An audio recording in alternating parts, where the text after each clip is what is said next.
نحمده ونصلي على رسوله الكريم اما بعد فاعوذ بالله من الشیطان الرجیم بسم اللہ الرحمن الرحیم۔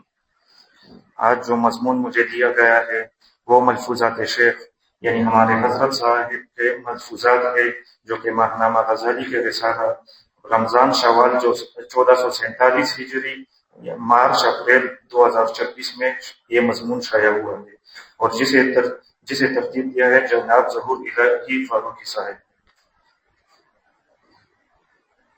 انسان کے ہمارے حضرت صاحب فرماتے کہ انسان کے باطن میں 3 ادارے کام کر رہے ہیں۔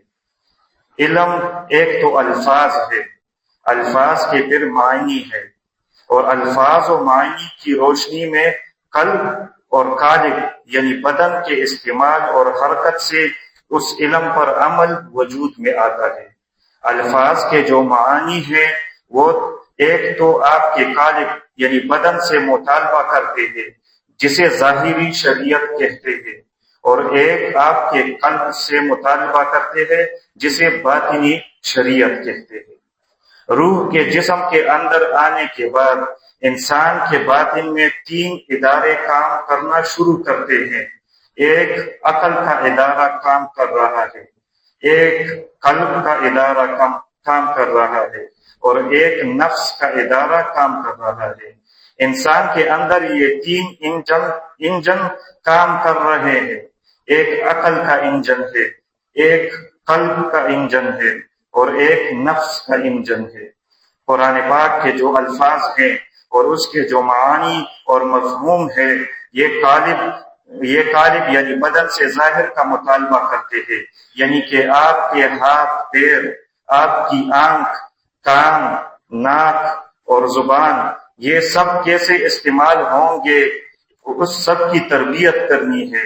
اس کے بعد آپ کی عقل، آپ کا قلب اور آپ کا نفس یہ کیسے استعمال ہوں گے، آپ کے عقل کی کیسے تربیت ہوگی، قلب کی کیسے تربیت ہوگی، نفس کی کیسے تربیت ہوگی۔ قرآن باطن سے ان سب کے بارے میں مطالبہ کر رہا ہے۔ ہمارے حضرت فرماتے ہیں کہ ہمارے ڈاکٹروں کے آپریشن کی کتاب میں لکھا ہوا ہے کہ آدمی کا معدہ جب بہت زیادہ تیزابیت پیدا کر لے تو پھر اس کا آپریشن کرنا پڑتا ہے، ورنہ اس میں زخم بنتا ہے، کیونکہ جب معدہ ٹھیک نہ ہو تو سارا بدن متاثر ہوتا ہے۔ اس میں ایک آپریشن ایسا ہے کہ جس میں رگیں اس طرح کاٹنی پڑتی ہے کہ اس کا مریض ہاضمہ کو تو کوئی نقصان نہ ہو لیکن اس کی بیماری رفع ہو جائے۔ اس آپریشن کو سلیکٹیو ویگاٹومی کہتے ہیں، اور اب آپریشن کا طریقہ یہ کتاب میں تو لکھا ہوا ہے، معنی بھی اس کے سمجھ میں آ گئے ہیں، لیکن اس آپریشن کو سیکھ کر کرنے والے سرجن بہت کم ہیں۔ علم تو فائدہ تب دے گا جب اس کی روشنی میں اس کو سیکھ کر عملی طور پر آدمی اس پر عمل کر سکے۔ قرآن کا علم مطالبہ کرتا ہے کہ عقل سلیم ہو یعنی عقل کامل ہو، نفس مطمئنہ ہو یعنی نفس میں اطمینان ہو، اور قلب منیب ہو یعنی دل اللہ کی طرف راغب ہو۔ قلب پر محنت کرنا ہے، اس کو منیب بنانا ہے، نفس پر محنت کرنی ہے، اس کو مطمئنہ بنانا ہے، اور عقل پر محنت کرنی ہے، اس کو سلیم بنانا ہے۔ یہ محنت ظاہری علم کے مکمل ہونے کے بعد شروع ہوتی ہے۔ یہ ایک علیحدہ محنت ہے، اور اگر یہ نہ ہو پائے تو آدمی کا ظاہری علم اس کے لیے بعض اوقات خطرناک ہوتا ہے۔ ہمارے قریب بازد خیل گاؤں ہے، اس گاؤں کا صاحبزادہ سیف الرحمن فاضل دیوبند ہوا اور انگریزوں سے 90,000 پاؤنڈ لے کر آیا، جس کی موجودہ دور میں مالیت فی پاؤنڈ 360 روپے کے حساب سے 3 کروڑ 24 لاکھ روپے بنتی ہے۔ 3 کروڑ روپے 90,000 پاؤنڈ 360 سے ضرب 3 کروڑ 24 لاکھ پاؤنڈ بنتی ہے۔ اسی طرح 3 کروڑ 24 لاکھ روپے بنتی ہے، اور یہاں قادیانیت کے مذہب کی اس نے ابتدا کی۔ بازید خیل، سفید ڈیری اور تہکال بالا میں قادیانیت اس کی وجہ سے پھیلی۔ یہ گمراہی عام آدمی سے تو نہیں ہوئی، کیونکہ وہ ظاہری علم تو لے کر آیا، لیکن فہم، یقین اور خوف لے کر نہ آیا کہ جس کے نتیجے میں اس کو ایمان نصیب ہوتا۔ علم تو فہم چاہتا ہے، فہم یقین چاہتا ہے، اور یقین خوف خدا چاہتا ہے۔ علم، فہم، یقین اور خوف خدا پر آدمی آ کر پہنچتا ہے تو تب مسئلہ حل ہوتا ہے، ورنہ اس سے پہلے مسئلہ حل نہیں ہوتا۔ قرآن پاک کی سورۃ الزمر کی آیت نمبر 56 میں اللہ تعالیٰ فرماتے ہیں ان تقولوا نفس یا حسرۃ علی ما فرطت فی جنب اللہ وان کنت لمن الساخرین وَإِن كُنتُ لَمِنَ السَّاخِرِينَ، ہائے افسوس اللہ کے پہلو میں بیٹھ کر یہ گناہ کرتا رہا ہے۔ ہمارے مولانا اشرف صاحب رحمت اللہ علیہ نے اس آیت کو پڑھا کہ بروز قیامت وہ کہے گا کہ میں اللہ تبارک و تعالیٰ کے پہلو میں بیٹھ کر یہ سب کچھ کرتا رہا۔ حضرت رحمت اللہ علیہ نے جب اس آیت کو پڑھا تو زور سے اللہ کا نعرہ بلند کیا۔ یہ نعرہ عموماً ان کی زبان مبارک سے اللہ رسول کا نام لینے یا اللہ رسول کی محبت بیان کرتے وقت بے اختیار نکلتا تھا، اور ایسا زوردار نعرہ ہوتا تھا کہ انسان کو لگتا تھا کہ گویا ہمارے سروں کے اوپر سے چھت اڑ جائے گی۔ قرآن پاک کی کل آیتوں میں سے 500 آیتوں نے فقہ کو بیان کیا ہے۔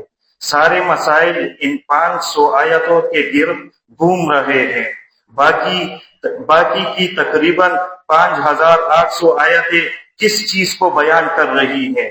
یہ تو اللہ تعالیٰ کی صفات کو بیان کر رہی ہیں، اللہ تعالیٰ کے یقین کو بیان کر رہی ہیں، آخرت کی ہولناکیوں کو بیان کر رہی ہے، جنت کی رعنائیوں کو بیان کر رہی ہے، اور یقین محکم کو بیان کر رہی ہے، اللہ کے دیان کو بیان کر رہی ہے، اللہ کی محبت کو بیان کر رہی ہے۔ اور ان میں سے اکثر آیات پر عمل کرنے کا تعلق اعضاء ظاہری کے ساتھ نہیں ہے، بلکہ وہ فکر باطنی یعنی مراقبہ کے ساتھ ہے کہ آیا وہ چیز آپ کے قلب میں ٹھہری ہے یا نہیں، اس نے قرار پکڑا ہے یا نہیں۔ شیء وقر فی قلبہ، ہمارے حضرت فرماتے ہیں اس کے بارے میں کہ حضرت مولانا اشرف سلیمانی صاحب رحمۃ اللہ علیہ کے پاس میں بیٹھا ہوا تھا۔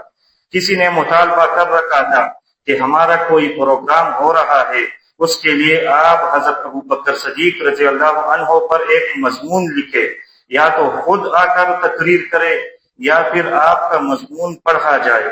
حضرت رحمت اللہ علیہ مضمون لکھوا رہے تھے، میں سامنے بیٹھا ہوا تھا، یعنی ہمارے حضرت سامنے بیٹھے ہوئے تھے۔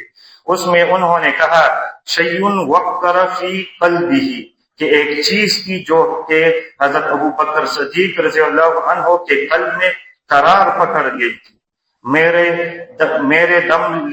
میرے دم لے خیال آیا کہ حضرت رحمت اللہ علیہ نے عربی عبارت لکھوا تو دی، ادھر تو ہم سب ان پڑھ لوگ بیٹھے ہوئے ہیں، تو ساتھ میں حضرت رحمت اللہ علیہ ہمارے لیے اگر تشریح بھی کر دے تو بہتر ہو جائے گا۔ تو انہوں نے املا چھوڑ کر اس کی تشریح شروع کر دی۔ شیء وقر فی قلبہ، کہ وہ اللہ پاک کی ذات ذوالجلال کا ایک خاص تعلق تھا جو کہ قلب صدیق میں قرار پکڑ گیا تھا۔ حضور صلی اللہ علیہ وسلم کے دنیا سے رخصتی کے بعد جب چاروں طرف سے مدینہ کی طرف لشکر بڑھنے لگ گئے، رومیوں کے لشکر، مسلمہ کذاب جھوٹے نبیوں کا لشکر، منکرین زکوٰۃ کی بغاوت، مرتدین کی بغاوت، اور ایسے حالات جب یہاں تک آ گئے کہ آپ رضی اللہ عنہ منکرین زکوٰۃ کے خلاف لشکر نکال رہے تھے، تو سارے صحابہ کرام رضوان اللہ علیہم اجمعین نے مشورہ کر کے حضرت عمر فاروق رضی اللہ عنہ کو اپنا نمائندہ بنا کر بھیجا کہ آپ جا کر حضرت ابوبکر صدیق رضی اللہ عنہ سے بات کریں کہ منکرین زکوٰۃ کے خلاف لشکر نہ نکالے۔ اس وقت اگر ان کے خلاف بھی لشکر نکالا گیا تو مدینہ منورہ مکمل خالی ہو جائے گا، پھر کیا کریں گے؟ انہوں نے آ کر یعنی حضرت عمر رضی اللہ عنہ نے آ کر حضرت ابو بکر صدیق رضی اللہ عنہ سے بات کی۔ سارے صحابہ کرام رضوان اللہ علیہم اجمعین کا ایمان حضرت عمر فاروق رضی اللہ عنہ کی نمائندگی میں آ کر اس ایک شخص کے ایمان سے ٹکرا رہا ہے۔ ابو بکر صدیق رضی اللہ عنہ کو اتنا غصہ آیا، انہوں نے دونوں ہاتھ عمر فاروق رضی اللہ عنہ کے سینے پر مارے اور انہیں پیچھے گرایا اور فرمایا اجبار فی الجاہلیت وخوار فی الاسلام، کہ جاہلیت کے زمانے میں تو اتنے مضبوط تھے اور اب اسلام میں آ کر اتنے کمزور پڑ گئے ہو۔ اور فرمایا کہ میں ہوں وہ کہ جس کے بارے میں فرمایا گیا ثانی اثنین اذ ہما فی الغار اذ یقول لصاحبہ لا تحزن ان اللہ معنا، وہ میں کا دوسرا جب کہ وہ تھے غار میں، انہیں کہا گیا کہ غم نہ کرو، اللہ تبارک و تعالی ہمارے ساتھ ہے، وہ میں ہوں، اللہ پاک کی معیت میرے ساتھ ہے، تم اگر نہیں جاتے ہو تو مجھے کوئی فرق نہیں پڑتا، یہ لو میں اکیلا گیا۔ اس جگہ پتہ چلتا ہے کہ سارے صحابہ کرام رضوان اللہ علیہم اجمعین کا ایمان ایک طرف ہے اور حضرت ابو بکر صدیق رضی اللہ عنہ کا ایمان ایک طرف۔ یہ تھی وہ چیز شیء وقر فی قلبہ کہ اس نے ان کے قلب میں قرار پکڑ لیا تھا۔ اگلا ملفوظ ہے جو ہو ذوق یقین پیدا تو کٹ جاتی ہے زنجیریں۔ ہمارے حضرت فرماتے ہیں، حضرت مولانا صاحب رحمۃ اللہ علیہ کے دور میں مریدوں کا ایک واقعہ ہے۔ ہماری یونیورسٹی کے ہاسٹلوں میں سالانہ تقریب ہوتی ہے اور اس تقریب میں لوگ ڈھول باجے اور فضول لوگوں کو بلاتے تھے۔ اتفاقاً ہمارے حضرت صاحب رحمۃ اللہ علیہ کا ایک آدمی ایک جگہ وارڈن لگ گیا اور اس وقت اسلامیات کا ایک پروفیسر اور صدر شعبہ اس ہاسٹل کا سینئر وارڈن تھا۔ پڑا چنار کے علاقے کا ایک اسٹوڈنٹ تھا، کوئی 6 فٹ اس کا قد اور کوئی 2 من اس کا وزن۔ وہ کامن روم کا سیکریٹری تھا۔ کامن روم کھیل تماشے کے کمرے کو کہتے ہیں۔ اس نے کہا کہ میں ڈول باجے والے کو بھی بلاؤں گا اور یہ بھی کروں گا اور وہ بھی کروں گا وغیرہ وغیرہ۔ ہمارے حضرت رحمت اللہ علیہ کے مرید دبلے پتلے کمزور شخصیت کے مالک تھے۔ اس نے کہا کہ جب میں نے کہہ دیا ہے کہ نہیں لا سکتے تو اس کا مطلب یہ ہے کہ تم نہیں لا سکتے۔ اسلامیات کا پروفیسر سینئر وارڈن کہتا ہے بچوں بہت چھیڑ چھاڑ نہ کرو، مشکل کام ہے، پھر جب حالات مشکل ہو گئے تو پھر تم ہی مجھے بتاؤ کہ ان خراب حالات کو کیسے کنٹرول کریں گے۔ حضرت کے مرید نے آگے سے کہا کہ اس کو میں اللہ کی مدد سے کنٹرول کروں گا۔ اسلامیات کا پروفیسر تو بس پی ایچ ڈی اسلامیات تھا، بڑی حیرانی سے دیکھتا رہ گیا کہ یہ لڑکا تو آگے سے بگڑا ہوا ہے، اب کیا کریں گے۔ خیر وہ پروفیسر میدان چھوڑ کر چلا گیا کہ یہاں تو ہوگا ہنگامہ اور میری موجودگی میں ہنگامہ ہوا تو ساری بے عزتی میری ہوگی۔ جب وہ چلا گیا یعنی وہ سینئر وارڈن چلا گیا تو بعد میں کسی سے پوچھا تو اسے بتایا گیا کہ اس دبلے پتلے وارڈن نے اس 2 من کے لڑکے کو کنٹرول کر دیا تھا۔ جب اس انگارہ خاکی میں ہوتا ہے یقین پیدا تو کر لیتا ہے یہ بالوں پر روح الامی پیدا، تو کر لیتا ہے یہ بالوں پر روح الامی پیدا۔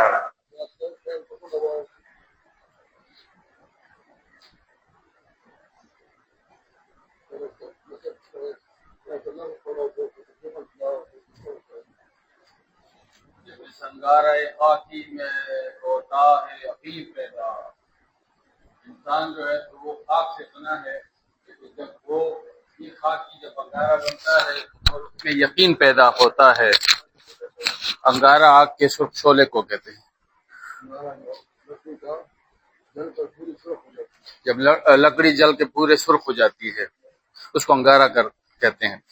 تو کر لیتا ہے یہ بالو پر روح الامی پیدا، تو پھر یہ جو خاکی ہے جو انگارہ ہے تو یہ حضرت جبریل علیہ السلام کے بال اور پر جو ہے تو وہ پیدا کر لیتا ہے۔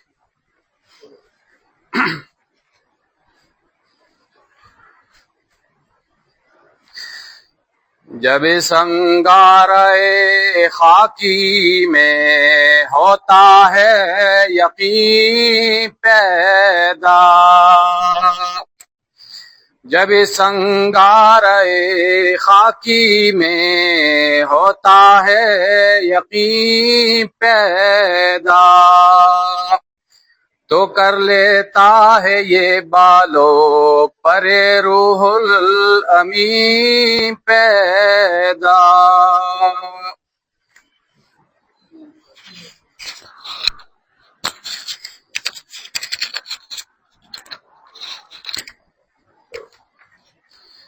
اگلا ملفوظ ہے ولایت کبریٰ کا مقام۔ ہمارے حضرت فرماتے ہیں کہ بعض اوقات اس طرح ہوتا ہے کہ قرآن پاک میں جو حقائق بیان ہوئے ہیں الفاظ و معنی کی شکل میں، بعض لوگ ایسے بھی ہوتے ہیں کہ ان کو الفاظ و معنی تو نہیں آتے، لیکن مجاہدات سے وہ یہ حقائق پا لیتے ہیں اور ولایت کبریٰ کے مقام پر فائز ہو جاتے ہیں۔ ان کو اللہ پاک علم لدنی عطا فرماتا ہے، یعنی اللہ تعالیٰ کی طرف سے علم دیا گیا ہوتا ہے۔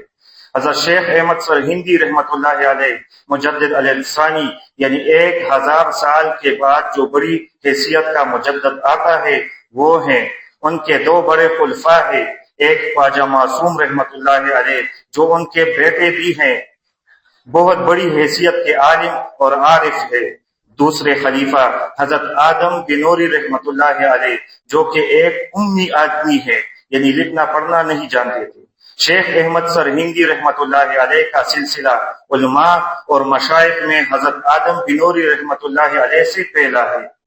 اس سلسلے میں سید احمد شہید رحمۃ اللہ علیہ اور شاہ اسماعیل شہید رحمۃ اللہ علیہ جیسی شخصیات ہیں۔ اصل میں اس سارے علم کا نچوڑ قلب اور قالب یعنی بدن پر آنے والا وہ اثر ہے جس کے نتیجے میں انسان ظاہری اور باطنی لحاظ سے کامل ہو جاتا ہے۔ جب آنکھ کسی غیر محرم پر پڑے اور جھک جائے تو یہ ساری کائنات سے زیادہ قیمتی عمل ہے۔ وہ تیری آنکھ کی خیانت کو جانتا ہے اور تیرے قلب اور نفس میں اس خیانت کے بعد جو ہنگامہ برپا ہوا، جو خیالات آئے ہیں اور جو تصویر بنی ہے اس کو بھی جانتا ہے، اور یہ وہ تصویر ہے کہ جس کو تو نماز میں بھی لے کر کھڑا ہے، وہاں بھی اس کی جھلک آ رہی ہے۔ قرآن پاک کی آیت تجھ سے تیری آنکھ کی تربیت چاہتی ہے، تجھ سے تیرے کان کی تربیت چاہتی ہے، تجھ سے تیری زبان کی تربیت چاہتی ہے۔ ایک بادشاہ شکار کے لیے گیا۔ پرانے زمانے میں حکیموں نے بادشاہوں کو کہا تھا کہ اپنے علاقے کو چھوڑ کر جنگل بیابانوں میں شکار کے لیے جاؤ گے تو تمہاری پریشانی یعنی ٹینشن دور ہو جائے گی۔ بادشاہ سارے خاندان کو ساتھ لے کر جنگل بیابان میں شکار کے لیے پہنچا۔ اتنی سخت بارش اور اتنا سخت طوفان آیا کہ سارا لشکر اور سارے لوگ اور خاندان تتر بتر ہو گئے۔ بادشاہ کی بیٹی شہزادی اکیلی تنہا بھاگتے دیکھا کہ ایک جھونپڑا ہے، اس سے روشنی آ رہی ہے، اس کے اندر پہنچ گئی۔ جھونپڑا ایسی نیچی جگہ پر ہے کہ وہاں پر سارے طوفان کا اثر نہیں آ رہا۔ جھونپڑی میں دیکھا کہ ایک طالب علم کتاب پڑھ رہا ہے۔ اب شہزادی کیا کرے کہ اور کوئی جگہ ہی نہیں پناہ کی۔ تھوڑی دیر بعد اس طالب علم نے چراغ پر اپنی انگلی رکھی، جب انگلی ذرا جلی تو اس نے پیچھے کر دی۔ پھر کچھ دیر گزری، اس نے پھر رکھی اور جلنے پر پھر ہٹا دی۔ اب تھوڑی دیر بعد یہ عمل کرتا رہا اور جلنے پر پیچھے ہٹاتا رہا، یہاں تک کہ صبح ہو گئی۔ صبح قافلے کے لوگوں کو ڈھونڈا اور سمیٹا گیا۔ یہ شہزادی اس طالب علم کے جھونپڑے سے نکلی۔ کارندوں نے بادشاہ سے کہا کہ یہ جھونپڑے میں طالب علم کے ساتھ رات رہی ہے، اس طالب علم کو فوراً قتل کر دیا جائے تاکہ ہمارے لیے کوئی الزام یا بدنامی کی کوئی مصیبت نہ بنے۔ اس کو گرفتار کر کے لایا گیا۔ قتل کی تیاری ہونے لگی۔ شہزادی نے کہا کہ اس لڑکے کو قتل کرنے سے پہلے مجھے اس سے ایک سوال پوچھنے دے۔ کہا گیا کہ پوچھو سوال۔